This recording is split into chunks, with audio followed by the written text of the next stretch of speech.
નમસ્કાર દર્શક મિત્રો, આપ જોઈ રહ્યા છો કાનાબાર ન્યૂઝ રાજુલા. આવો જોઈએ આપણે રાજુલા શહેરના મહત્વના સમાચારો.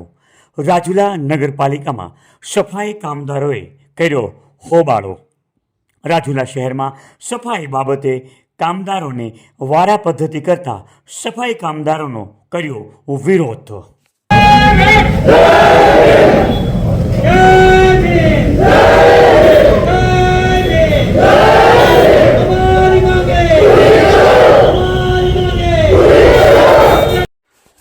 રાજુલા શહેરમાં 150 જેટલા સફાઈ કામદારોએ રેલી કાઢીને ચીફ ઓફિસરને આપ્યું આવેદન. કોઈ અનિચ્છનીય ઘટના ન બને તે માટે રાજુલા પોલીસ દ્વારા ચુસ્ત બંદોબસ્ત ગોઠવવામાં આવ્યો.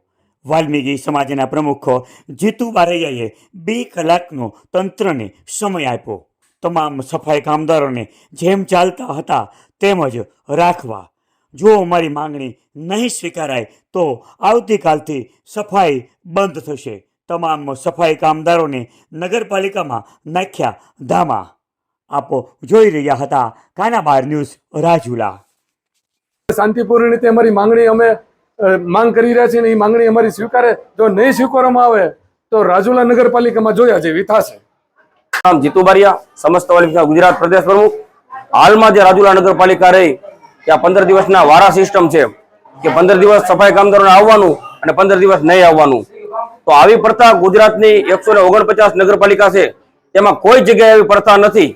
તો આ રાજુલા નગરપાલિકા દ્વારા જે ઠોકી બેસાડવામાં આવેલી પ્રથા આ તાત્કાલિક આજે બંધ કરવામાં આવે અને જે કામદારો છે રેગ્યુલર 29 દિવસમાં રાખવામાં આવે. અત્યારે તમે આવેદનપત્ર આપ્યું છે તો ચીફ ઓફિસર દ્વારા તમને શું રિપ્લાય આપવામાં આવ્યો છે? આજે અધિકાર યાત્રા લઈને અમે આવ્યા હતા અને નગરપાલિકાના ચીફ ઓફિસર સાહેબને આવેદનપત્ર આપ્યું છે અને આ માંગ માટે અમે 2 કલાકનો સમય માંગેલો છે. જો 2 કલાકમાં આ પ્રશ્ન હલ નહીં થાય તો ના છૂટકે અમારે કામગીરી બંધ કરવાની પણ ફરજ પડશે. તો ત્યાં સુધીમાં આ જે લોકલ પ્રશ્ન છે કોઈ આરસીએમ લેવલનો પ્રશ્ન નથી.